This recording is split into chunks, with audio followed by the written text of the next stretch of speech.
Traders point நண்பர்களுக்கு சிறப்பு வணக்கம். நம்ம டிஸ்க்ளைமர் எடுத்துக்கிறோம். நம்ம செபி ரிஜிஸ்டர் அட்வைஸரோ ஆர்ஐவோ கிடையாது. நம்ம இங்கே பேசக்கூடியது எல்லாமே தகவலாக மாத்திரமே பார்க்கப்படணும்.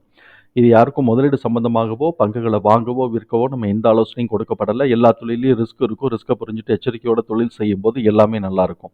நம்மளை ஆதரிக்கிற அனைத்து நல்ல உள்ளங்களுக்கும் நன்றி. வளமுடன் வாழ்க. நண்பர்களே, நம்ம மிட் கேப் பார்த்துட்டு இருக்கிறோம். அந்த வரிசையில் இப்போ நம்ம பார்க்கக்கூடிய ஸ்டாக் என்எம்டிசி. இவங்க ஸ்ட்ராங் பெர்ஃபார்மர் அண்ட் ரேடார் அப்படிங்கிற கிளாசிஃபிகேஷன்ஸ்குள்ளே வராங்க. கரண்ட் ப்ரைஸ் 251 இப்போ ட்ரேட் ஆகிட்டு இருக்கு. இவங்களுடைய high level of financial strength இருக்குது, அஃபோர்டபிலிட்டி அண்ட் வேல்யூஷன் இருக்குது. டெக்னிக்கலாக பார்த்தோம் அப்படின்னு சொன்னோம்னாக்க நியூட்ரல் ட்ரெண்டில் போயிட்டுருக்கு. அனாலிசிஸ்ட் ப்ரைஸ் டார்கெட்டு 249ன்னு சொல்லிட்டு டார்கெட்டை டவுன் சைட் பண்ணியிருக்கிறாங்க.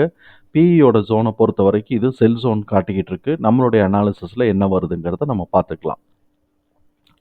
ஃபண்டமெண்டல் கீ மெட்ரிக்ஸில் இவங்க ஹை லெவல் ஆஃப் சால்வன்சி பொசிஷனை கீப் அப் பண்ணுறாங்க. ரிட்டர்ன் நல்லா எடுக்கிறாங்க, நல்ல ரிட்டர்ன் எடுக்கிறாங்க. அதே மாதிரி டெப்ட் வித்தின் த லிமிட்டுக்குள்ளே இருக்குது. லோ டெப்ட்னு சொல்லலாம். வித்தின் த லிமிட்டை காட்டிலும் லோ டெப்ட்னு சொல்லலாம். ஸோ இப்போ இது நல்ல ஸ்ட்ராங்கான கம்பெனி.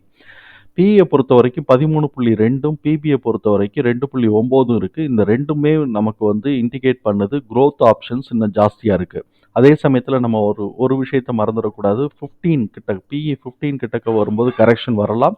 15 பிரேக் பண்ணும்போது 25 நோக்கி மூவ் ஆகலாம். 1 இயர் ஃபார்வர்டு இபிஎஸோட எஸ்டிமேஷன் 25.4 இருக்குது. அதே சமயத்தில் சர்ப்ரைஸ் -2 ஃபோர்காஸ்டர்ஸ் எதிர்பார்க்குறாங்க. Current book value 87. இவங்க போன வருஷம் நிஃப்டி 50யோட ரிட்டர்ன் ரிலேட்டிவ் ரிட்டர்ன் 108 கொடுத்துருக்குறாங்க. கன்சஸ்டன்ஸ் ரெக்கமெண்டேஷனை பொறுத்த வரைக்கும் 19 அனாலிசிஸில் 9 பேர் பை ஆப்ஷன் கொடுத்துருக்குறாங்க, பை சஜஷன் கொடுத்துருக்குறாங்க. 2 பேர் ஹோல்டு சஜஷன் கொடுத்துருக்குறாங்க, 8 பேர் செல் சஜஷன் கொடுத்துருக்குறாங்க. கேஷ் ஃப்ளோவை பொறுத்த வரைக்கும் net cash flow year on year compare பண்ணும்போது 159% இன்க்ரீஸ் ஆகிருக்கு. கேஷ் ஃப்ரம் ஆப்ரேஷன் 199% இன்க்ரீஸ் ஆகிருக்கு. ஆனுவல் ரிசல்ட்டில் நெட் ப்ராஃபிட் 0.5% நெகட்டிவாக போயிருக்கு. ரெவென்யூ 23% இன்க்ரீஸ் ஆகிருக்கு. இப்போ இவங்களுடைய புக் வேல்யூவில் 87.6 கரண்ட் புக் வேல்யூவாகவும் 319 டிடிஎம் புக் வேல்யூவாகவும் இருக்குது.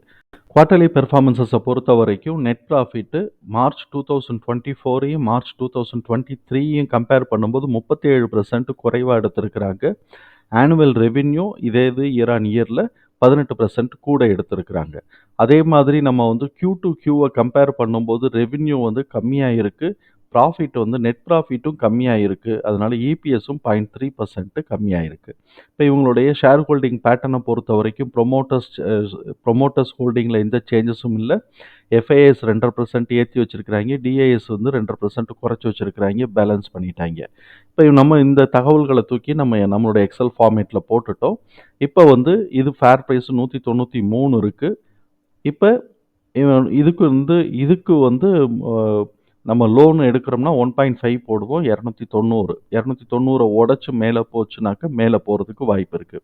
சரி, இந்த குவார்ட்டரில் என்னென்ன வாய்ப்பு இருக்குனாக்க இவங்க கீழேருந்து வர்றதுனால 193லேருந்து 249 வரைக்கும் வாய்ப்புகள் இருக்குது. இப்போ 249 உடைச்சா தான் இவன் மேலே போகிறதுக்கான வாய்ப்புகள் இருக்குது. 249 உடைச்சி 290 உடைக்கும் போது தான் 331லேருந்து 387க்கான வாய்ப்புகள் இருக்குது.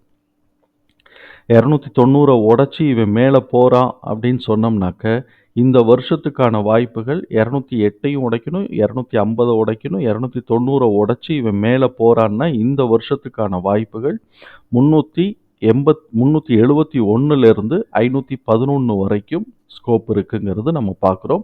இந்த தகவல் எல்லாத்தையும் நம்ம சார்ட்டில் போட்டுட்டோம் அப்படின்னு சொன்னாக்க இவன் என்ன பண்ணியிருக்கிறான், கரெக்டாக 195க்கு கீழே கொஞ்சமாக வச்சுட்டு இந்த கேண்டில் மார்ச் மாதத்துக்கு பார்த்தோம்னா 190 கிட்டக்க வந்துட்டு திருப்பி சப்போர்ட் எடுத்து மேலே போயிட்டு 286 ஹை 286 வச்சுட்டு கீழே இறங்கிட்டு இருக்கிறான்.